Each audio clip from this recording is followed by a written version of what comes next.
Friends, Vikram വേദയുടെ പുതിയൊരു upcoming episode റിവ്യൂയിലേക്ക് എല്ലാവർക്കും സ്വാഗതം.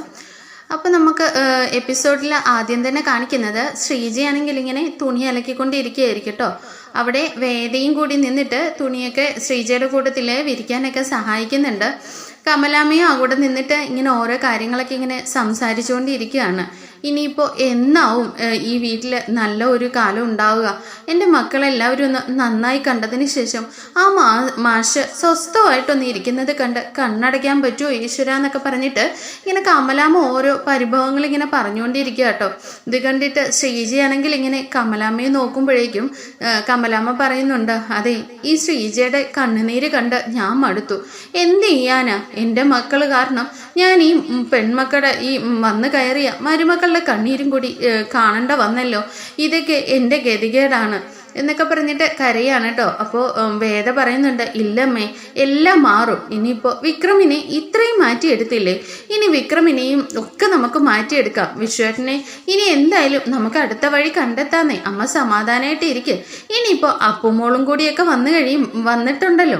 അപ്പം നമുക്ക് അതൊക്കെ പതുക്കെ അപ്പുമോളുടെ കാര്യങ്ങളും ഇനിയിപ്പോൾ അപ്പുമോൾ ഈ വീട്ടിൽ എല്ലാവർക്കും സന്തോഷം തരും. അതൊക്കെ കണ്ടിട്ട് കുറേ ആയിട്ട് വിശ്വേട്ടനോട് അടുത്ത് കഴിയുമ്പോഴേ വിശ്വേട്ടന് അപ്പുമോളെയും പിരിഞ്ഞിരിക്കാൻ വയ്യാണ്ടാവും. അങ്ങനെ വിശ്വേട്ടനും എങ്ങനെങ്കിലുമൊക്കെ ഒരു ജോലിക്ക് പൊക്കോളൂ എന്നൊക്കെ പറഞ്ഞിട്ട് കമലാമ്മ ഇങ്ങനെ സമാധാനിപ്പിക്കുന്നുണ്ട് കേട്ടോ. ഇപ്പോൾ കമലാമ്മ പറയുന്നുണ്ട്, ഈശ്വര, ഇനിയിപ്പോൾ ആ തറവാട് അമ്പലത്തിൽ പോയിട്ട് വന്നതിന് ശേഷം വിക്രമിനും കുറേയൊക്കെ മാറ്റങ്ങൾ ഉണ്ടായിട്ടുണ്ട്. എന്നാലും മാഷിൻ്റെ ദേഷ്യം ഇങ്ങോട്ട് മാറുന്നില്ലല്ലോ. അവൻ അത്രയും കഷ്ടപ്പെട്ട് പോയി പണിയെടുത്തുകൊണ്ട് വന്ന ഡ്രസ്സാണെന്ന് പറഞ്ഞപ്പോൾ ആ ഷർട്ടിട്ട് മാഷ് നിൽക്കുന്നത് കണ്ടപ്പോൾ എനിക്ക് ഒരുപാട് സന്തോഷം തോന്നിയതാ. എന്നാൽ ഇപ്പോൾ വീണ്ടും മാഷിന് വിക്രമിനോട് പഴയതിലധികം ദേഷ്യമാണ് ഉണ്ടായിട്ടുള്ളത്. അവർ തമ്മിലുള്ള ആ പഴയ സ്നേഹവും ഫ്രണ്ട്ഷിപ്പും ഒക്കെ ഒന്ന് തിരിച്ചു കിട്ടിയിരുന്നെങ്കിൽ എന്നിങ്ങനെ കമലാമ്മ പറയുകയാണ് കേട്ടോ. ഇത് കണ്ടിട്ട് ശ്രീജ പറയുന്നുണ്ട്, അതൊക്കെ തിരിച്ചു വരുമേ. ആ ഒരു കാലത്തെ വിക്രം ഉണ്ടായിരുന്നെങ്കിൽ, ഇന്ന് ആ വിക്രമിന് മാറ്റം സംഭവിച്ചില്ലായിരുന്നെങ്കിൽ ഇന്ന് ഈ വീട്ടിൽ എന്തോരം സന്തോഷം കളിയാടിയാനെ എന്നൊക്കെ ഇങ്ങനെ പറയാട്ടോ. അപ്പോൾ നമ്മുടെ വേദയ്ക്ക് ഇങ്ങനെ മനസ്സിൽ എന്തൊക്കെ ഇങ്ങനെ തോന്നുന്നുണ്ട്. എന്താ അമ്മേ, വിക്രമിൻ്റെ ജീവിതത്തിൽ എന്താ സംഭവിച്ചേ എന്നിങ്ങനെ ചോദിക്കുമ്പോൾ പെട്ടെന്ന് തന്നെ കമലാമ്മ വിഷയം മാറ്റുന്നുണ്ട്. അതൊന്നുമില്ല മോളെ, അതൊക്കെ സംഭവിക്കാനുള്ളതൊക്കെ സംഭവിച്ചു. ഇനിയിപ്പോൾ പറഞ്ഞിട്ട് എന്താ കാര്യം? ഇപ്പോൾ മോള് വന്നതിൽ പിന്നെ ഈ വീട്ടിൽ ഒരുപാട് മാറ്റങ്ങൾ ഉണ്ടായിട്ടുണ്ട്. അതിനെല്ലാം ഈശ്വരനോടാണ്, എൻ്റെ ഏത് ദേവിയോട് പ്രാർത്ഥിച്ചിട്ടാണെന്ന് അറിയില്ല. എന്തായാലും ഇത്രയൊക്കെ മാറ്റങ്ങൾ ഉണ്ടായല്ലോ. ഇനി എൻ്റെ മാഷിൻ്റെ ദേഷ്യം കൂടി ഒന്ന് മാറിക്കിട്ടിയാൽ മതി. അതിനി എന്താണോ ചെയ്യേണ്ടതെന്ന് അറിയില്ല എന്നൊക്കെ ഇങ്ങനെ പറഞ്ഞുകൊണ്ടിരിക്കുക കേട്ടോ. അപ്പോഴേക്കും നമ്മുടെ ഒരു കൈനോട്ടക്കാരി അവരുടെ വീട്ടിലേക്ക് വരികയാണ്. ഇത് കണ്ടിട്ട്, കൈ നോക്കണം അമ്മ, ഞാൻ ഭാവിയും ഭൂതവും എല്ലാം പറയുന്നിങ്ങനെ പറയാട്ടോ. അപ്പോഴേക്കും കമലാമ്മയ്ക്ക് ദേഷ്യം വരുന്നുണ്ട്.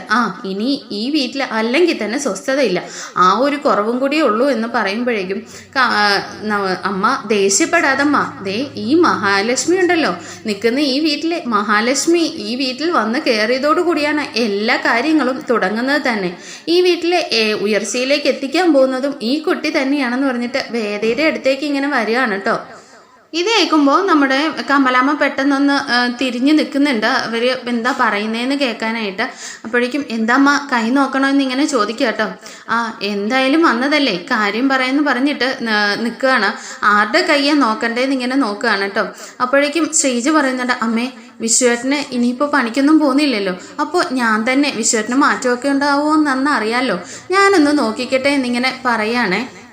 അപ്പോൾ ഏതേയും പറയുന്നുണ്ട്, അമ്മേ, ശ്രീജേച്ചിയുടെ ആഗ്രഹമല്ലേ, ഒന്ന് നോക്കട്ടമ്മേ. എന്തേലും ചെയ്യുന്നിങ്ങനെ കമലാമ്മ പറയുന്നുണ്ട്. ഈ സമയം നമ്മുടെ വിക്രമാണെങ്കിൽ പെട്ടെന്ന് തന്നെ ഒരു കോൾ വന്നതനുസരിച്ചിട്ട് പുറത്തേക്ക് പോകാനായിട്ട് ബൈക്ക് എടുത്തുകൊണ്ട് ഇറങ്ങുകയാണ് കേട്ടോ. അപ്പോൾ വേദ ചോദിക്കുന്നുണ്ട്, വിക്രമാദിത്യൻ ചേട്ടാ എങ്ങോട്ടേക്കാ? അതെ, നിന്നെ ബോധിപ്പിക്കേണ്ട ആവശ്യമില്ലല്ലോ എന്നിങ്ങനെ പറയുമ്പോൾ, അതെ, എന്നോടൊന്ന് പറഞ്ഞിട്ട് പോ, നിന്റെ മറ്റവൻ്റെ അടുത്തേക്കാ പോകുന്നത്. അയ്യോ, എൻ്റെ മറ്റവനല്ലേ ഇത്, ഇനിയിപ്പോൾ വേറെ ആരുടെ അടുത്തേക്കാണ് പോകുന്നതെന്ന് ഇങ്ങനെ ചോദിക്കുമ്പോൾ വിക്രമിന് നല്ല ദേഷ്യം വരുന്നുണ്ട് കേട്ടോ. വിക്രമിനെ കാണുമ്പോഴേക്കും ആ കൈനോട്ടക്കാരി പറയുന്നുണ്ട്, ഈ വീട്ടിലെ മഹാരാജാവാണല്ലേ ഇത് ഈ വീട്ടിലെ സ്ഥിതിഗതികളൊക്കെ മാറ്റിമറിച്ചതും ഇയാൾ തന്നെയാണ്. ശരിക്കും വിക്രമൻ എന്നാ പേരല്ലേ?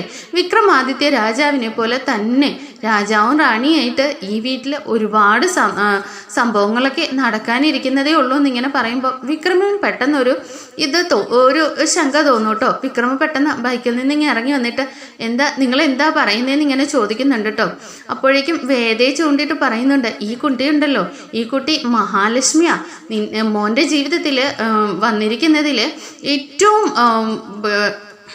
ഭാഗ്യം കൊണ്ടുവരാൻ പോകുന്നത് ഈ കുട്ടിയാ. ഈ കുട്ടി ഈ വീട്ടിൽ ഒരുപാട് മാറ്റങ്ങൾ കൊണ്ടുവരും എന്നിങ്ങനെ പറയാണ് കേട്ടോ. അപ്പോൾ വിക്രം മനസ്സിൽ വിചാരിക്കുന്നുണ്ട്, ഭയങ്കര ഭാഗ്യമാ ഇവള് വന്ന് കയറിയതിൽ പിന്നെ ഇവിടെ മനുഷ്യന് ഒരു സ്വസ്ഥതയാ ഇല്ലാണ്ടായിരിക്കുന്നത്, അതൊക്കെ ആരോട് പറയാനാ എന്നിങ്ങനെ പറയുമ്പോൾ നമ്മുടെ കൈനോട്ടക്കാരി പറയുന്നുണ്ട്, മോനെ ഈ കുട്ടിയെ ഒട്ടും ഇഷ്ടമില്ല അല്ലേ, ദേഷ്യപ്പെടുകയൊന്നും വേണ്ട, മോൻ മനസ്സിൽ വിചാരിക്കുന്നത് പോലെ ഒന്നുമല്ല കാര്യങ്ങൾ എന്നിങ്ങനെ പറയുമ്പോൾ വിക്രമിന് പെട്ടെന്ന് തന്നെ ഒരു ആശ്ചര്യം ഉണ്ടാകുന്നുണ്ട്. ഞാൻ എൻ്റെ മനസ്സിൽ വിചാരിച്ചു വന്നാൽ അതൊക്കെ ഈ അമ്മയ്ക്ക് അറിയാം എന്നിങ്ങനെ പറയാം കേട്ടോ. മോൻ്റെ ജീവിതത്തിൽ ഇനി ഒരുപാട് പ്രശ്നങ്ങൾ വരാനിരിക്കുന്നതേ ഉള്ളൂ, അതിലൊക്കെ ദേവി മറുപടിയായിട്ട് കൊണ്ടു നിർത്തിയിരിക്കുന്നതാണ് ഈ മഹാദേവതയെ.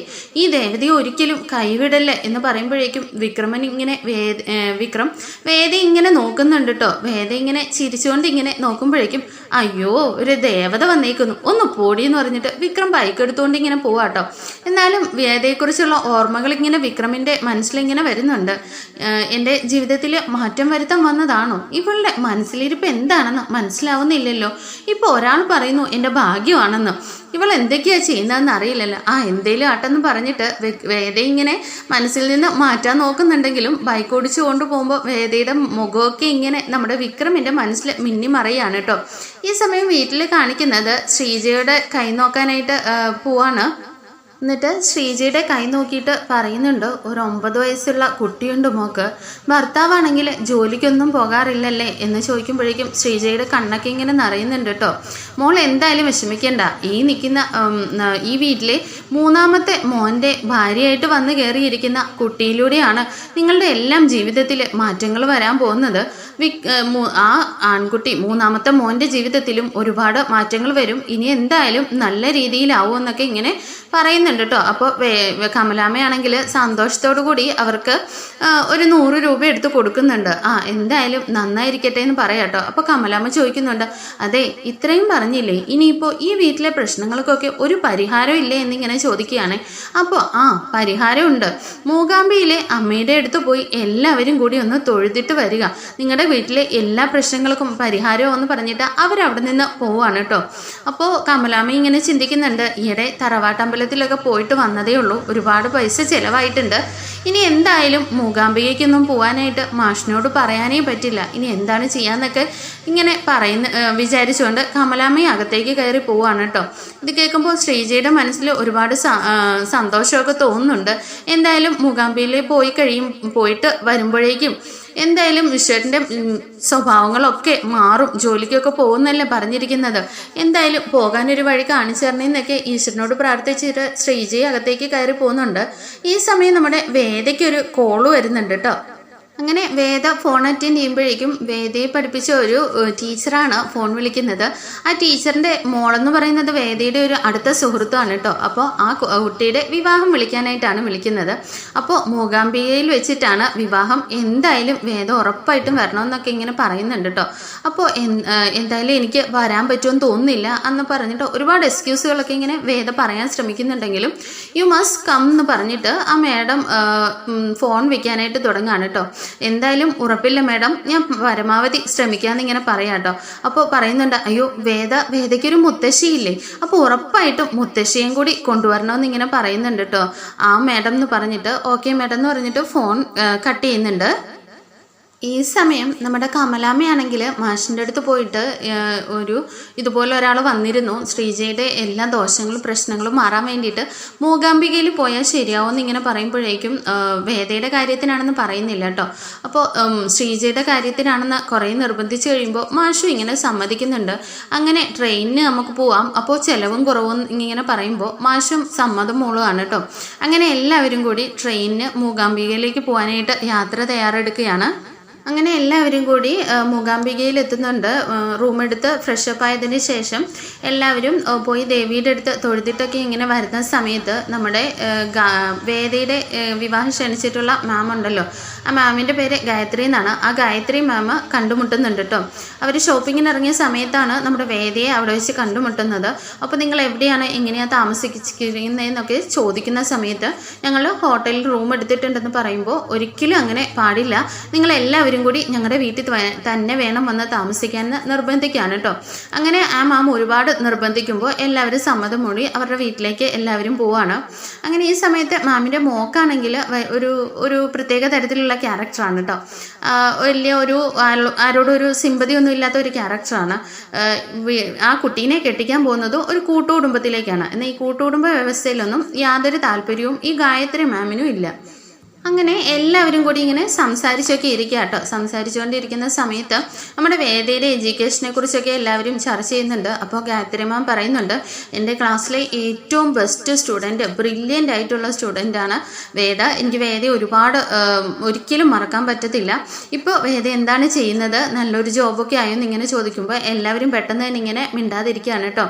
അങ്ങനെ വേദ പറയുന്നുണ്ട്, ഞാൻ US-ലാണ് മാം ബാക്കി സ്റ്റഡീസൊക്കെ കണ്ടിന്യൂ ചെയ്തത്. ഇപ്പോൾ എന്നിട്ട് എനിക്കൊരു $40 lakh പറഞ്ഞിട്ട് പറയുന്നുണ്ട്, ഒരു $40 lakh ഒക്കെ സാലറിയിൽ, സ്റ്റാർട്ടിങ് സാലറിയിൽ ജോബ് ഓഫർ വന്നതാണ്. എന്നാൽ ഞാനതിന് പോയില്ല എന്ന് ചോദിക്കുമ്പോഴേക്കും ആ ഗായത്രി മാമിൻ്റെ മകൾ കയറി പറയുന്നുണ്ട്, വാട്ട് നോൺസെൻസ്, ഇത്രയും സാലറിയിൽ അമേരിക്കയിൽ ജോലി കിട്ടിയിട്ട് എന്തിനാണ് അങ്ങനെ ഒരു തീരുമാനം എടുത്തതെന്ന് ചോദിക്കുമ്പോൾ എനിക്ക് അതിനകത്തൊന്നും വലിയ വിശ്വാസമില്ല, സാലറിയിലൊന്നും വലിയ ഇൻട്രസ്റ്റ് ഇല്ല. കാരണം എനിക്ക് ഇവിടെ എൻ്റെ ഫാമിലിയോടൊപ്പം സന്തോഷത്തോടു കൂടി ജീവിക്കുന്നതിനാണ് ഞാൻ ഇൻട്രസ്റ്റിംഗ് ആയിട്ടുള്ളതെന്ന് പറയുമ്പോൾ അതൊക്കെ എന്ത് മണ്ടത്തരമാണെന്ന് ഇങ്ങനെ പറയാം കേട്ടോ. അങ്ങനെ ആ ഗായത്രി മാമൊക്കെ ആണെങ്കിൽ ഒരുപാട് ഇങ്ങനെ വേദയെക്കുറിച്ച് ഇങ്ങനെ പുകഴ്ത്തിക്കൊണ്ടേ ഇരിക്കുകയാണ് കേട്ടോ. എന്നാൽ ഈ സമയം ഇതെല്ലാം വിക്രമം കേൾക്കുന്നുണ്ട്. വിക്രമാണെങ്കിൽ മനസ്സിലിങ്ങനെ വേദയെക്കുറിച്ച് ചിന്തിക്കുന്നുണ്ട് കേട്ടോ. ഓരോന്നൊക്കെ ഇങ്ങനെ മനസ്സിൽ ചിന്തിച്ചുകൊണ്ട് ഇങ്ങനെ വേദ ഇപ്പോൾ വിക്രമിനെയും നോക്കുന്നുണ്ട്, വിക്രം വേദയെയും നോക്കുന്നുണ്ട് കേട്ടോ. ഈ സമയം അവർക്ക് പ്രത്യേകമായിട്ട് ഓരോരുത്തർക്ക് ഓരോ റൂമൊക്കെ അലോട്ട് ചെയ്തിട്ടുണ്ട്. എല്ലാവരും പോയി ഫ്രഷ് ആയിട്ട് വന്നോളൂ എന്നൊക്കെ പറയാണ് കേട്ടോ. അങ്ങനെ അതെല്ലാം കഴിഞ്ഞിട്ട് വീണ്ടും എല്ലാവരും കൂടി ഒന്നിക്കുന്നുണ്ട്. അപ്പോൾ ആ പെൺകുട്ടി പറയുന്നുണ്ട് ഇവരോടായിട്ട്, വേദ ചേച്ചിയാണെങ്കിൽ ഒരു $40 lakh സാലറി വരുന്ന ഒരു ജോലി വേണ്ടെന്ന് വെച്ചിട്ടാണ് ഇപ്പോൾ നിങ്ങളുടെ വീട്ടിൽ വന്ന് പാത്രം കഴുകിക്കൊണ്ടിരിക്കുന്നതെന്ന് പറയുമ്പോഴേക്കും വിക്രം ആകെ ഞെട്ടിപ്പോവാണ് കേട്ടോ. $40 lakh എന്ന് പറയുമ്പോൾ ശ്രീജയ്ക്കും എല്ലാവർക്കും അത്ഭുതമാവുകയാണ്. ശ്രീജയാണെങ്കിൽ കൈകൊണ്ടൊക്കെ ഇങ്ങനെ 40 ലക്ഷമോ എന്നൊക്കെ വെച്ചിട്ട് ഭയങ്കര അത്ഭുതത്തോടു കൂടി നിന്നിട്ട് വേദ ഇങ്ങനെ നോക്കുകയാണ് കേട്ടോ. എന്നാൽ വേദ പറയുന്നുണ്ട്, നിങ്ങൾ വിചാരിക്കുന്നത് പോലെ ഒന്നുമല്ല, ഞാൻ ആ വീട്ടിൽ ഞങ്ങളുടെ കൂട്ടുകുടുംബമാണ്, ഇത് ചേച്ചി, ഇത് 2 ചേച്ചിമാർ, ഇതെൻ്റെ ഹസ്ബൻഡ് എന്നൊക്കെ പറഞ്ഞിട്ട് ഇങ്ങനെ പരിചയപ്പെടുത്തുകയാണ് കേട്ടോ. ഞാൻ ഒരുപാട് സന്തോഷത്തിലാണെന്നൊക്കെ ഇങ്ങനെ പറയുമ്പോഴേക്കും വിക്രമിന് ആകെ സങ്കടമാകുന്നുണ്ട് കേട്ടോ. ഇത്രയും സൗകര്യങ്ങളും എല്ലാം വിട്ടിട്ടാണ് തൻ്റെ കൂടെ വന്നിങ്ങനെ എന്തിനാണ്, ഇവളുടെ ഉദ്ദേശം എന്താണെന്ന് മനസ്സിലാവുന്നില്ലല്ലോ എന്നൊക്കെ ഇങ്ങനെ വിക്രമിൻ്റെ മനസ്സിലിങ്ങനെ തോന്നുന്നുണ്ട്. അങ്ങനെ ഹസ്ബൻഡിനെ കുറിച്ച് എവിടെ വെച്ചാണ്, നിങ്ങൾക്ക് ലവ് മാരേജ് ആയിരുന്നോ അറേഞ്ച് മാരേജ് ആയിരുന്നോ, എങ്ങനെയായിരുന്നു ചേച്ചിയുടെ വിവാഹം നടന്നതെന്നൊക്കെ ഇങ്ങനെ ചോദിക്കുകയാണ് കേട്ടോ. അപ്പോഴേക്കും ശ്രീജ പറയുന്നുണ്ട്, അതിനൊരു വിവാഹം എന്ന് പറയുമോ എന്ന് ചോദിച്ചിട്ട് വേദയുടെ വിവാഹം നടന്ന ജീവിതത്തിലെ സംഭവങ്ങളൊക്കെ ഇങ്ങനെ പറയാണ് കേട്ടോ. ഇത് കേട്ടിട്ട് ആ കുട്ടി പറയുന്നുണ്ട്, എന്തൊരു മണ്ടത്തരമാണിത്, അതിനൊരു വിവാഹം എന്ന് പറയുമോ, വെറും ഒരു താലിച്ചരടിൻ്റെ പേരിൽ, ഒരു മഞ്ഞക്കരടിൻ്റെ പേരിൽ ഇങ്ങനെയൊക്കെ ജീവിതം നശിപ്പിച്ച് കളയാവോ, അത് അന്നേ പൊട്ടിച്ച് കളഞ്ഞിട്ട് ചേച്ചിക്ക് അന്തസ്സായിട്ട് പോയി ജീവിച്ചുകൂടായിരുന്നു. ഇത്രയും സാലറിയും എഡ്യൂക്കേഷനും ഒക്കെ ഉള്ള ചേച്ചിയുടെ ജീവിതം ഒരു ഗുണ്ടയ്ക്ക് വേണ്ടിയിട്ട് നശിപ്പിച്ച് കളഞ്ഞു എന്നിങ്ങനെ ചോദിക്കുക കേട്ടോ. അപ്പോഴേക്കും വേദയ്ക്ക് നല്ല ദേഷ്യം വരുന്നുണ്ട്.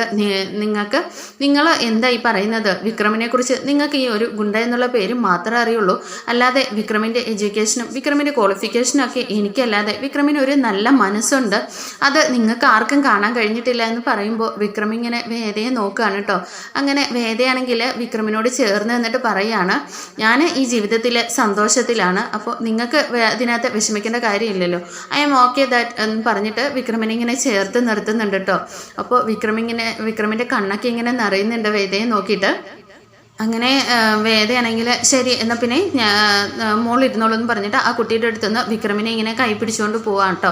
ഇത് കാണുമ്പോഴേക്കും കമലാമ്മയ്ക്ക് ഒരുപാട് സന്തോഷമാകുന്നുണ്ട്. മറ്റുള്ളവർ മുമ്പിൽ വെച്ചിട്ട് ഇൻസൾട്ട് ചെയ്യാൻ നോക്കിയപ്പോൾ വേദ വിക്രമിനെ ചേർത്ത് പിടിച്ച് ആരെങ്ങോണ്ടല്ലോ കമലാമ്മയ്ക്ക് ഒരുപാട് സന്തോഷമാകുന്നുണ്ട് കേട്ടോ. അങ്ങനെ വീണ്ടും ഒരു വിവാഹത്തിനൊക്കെ ശേഷം വീണ്ടും മൂകാംബികയിൽ ഒന്നുകൂടി തൊഴുതിട്ട് വേണം നമുക്ക് തിരിച്ചു പോകാമെന്ന് പറഞ്ഞിട്ട് അങ്ങനെ ചെല്ലുകയാണ് കേട്ടോ.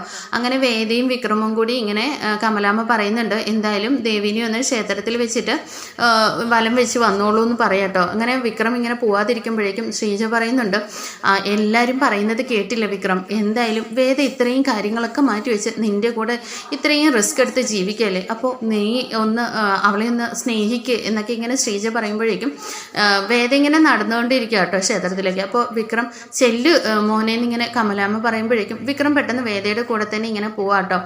അപ്പോഴേക്കും ഒരു നമ്പൂതിരി ഇങ്ങനെ ഒരു സ്വാമി ഇറങ്ങി വരുന്നുണ്ട്. ഇറങ്ങി വന്നിട്ട് വേദയെ ഇങ്ങനെ അടിമുടി നോക്കുന്നുണ്ട് കേട്ടോ. ഇത് കണ്ടിട്ട് വിക്രം ഇങ്ങനെ നോക്കിയിട്ട് വിക്രമിനെ ഇങ്ങനെയും നോക്കുകയാണ് കേട്ടോ. അങ്ങനെ വിക്രമിൻ്റെ അടുത്ത് വന്നിട്ട് പറയുന്നുണ്ട്, മഹാലക്ഷ്മി എന്ന് പറഞ്ഞിട്ട് വേദ ഇങ്ങനെ നോക്കുകയാണ് കേട്ടോ. അപ്പോഴേക്കും ഇങ്ങനെ പെട്ടെന്ന് അത്ഭുതത്തോടു കൂടി വിക്രം ഇങ്ങനെ നോക്കുമ്പോഴേക്കും ദേവിയുടെ കഴുത്തിൽ കിടന്ന താലിയല്ലേ ആ കുട്ടിയുടെ കഴുത്തിൽ കിടക്കുന്നത്, അത് ഈശ്വര നിമിത്തം മാത്രമാണ്. ആ താലിയുടെ മഹത്വം നിങ്ങൾക്ക് എന്തറിയാം, ആ കുട്ടിയെ കൈവെള്ളയിൽ കൊണ്ട് നടക്കണം എന്നിങ്ങനെ പറഞ്ഞിട്ട് അവിടെ നിന്ന് പോവാണ് കേട്ടോ.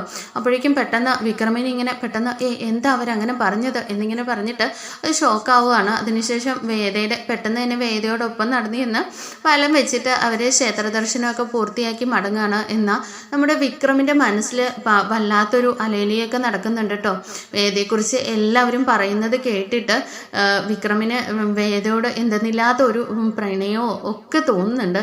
എന്നാലും ഒരിക്കലും ഇവരെല്ലാവരും പറയുന്നുണ്ടെങ്കിലും എൻ്റെ ജീവിതത്തിൽ ഈ ചോര മണക്കുന്ന ജീവിതത്തിലേക്ക് വരാനായിട്ട് ഒരിക്കലും അർഹയല്ല അവൾക്ക് ഒരുപാട് ഇനിയും ഒരുപാട് നേടേണ്ടതുണ്ട്. ഇതുപോലെ വന്നിട്ട് ഈ ഗുണ്ടയായ എൻ്റെ കൂടെ വന്ന് ജീവിതം നശിപ്പിക്കാനുള്ളതല്ല എന്ന് ചിന്തിക്കുന്നുണ്ടെങ്കിലും വേദയോട് ഒരുപാട് ഒരു സ്നേഹവും പ്രണയവും ഒക്കെ നമ്മുടെ വിക്രമിന് തോന്നി തുടങ്ങുന്നുണ്ട്. അടുത്ത എപ്പിസോഡിൽ കാണാം. Thank you for watching.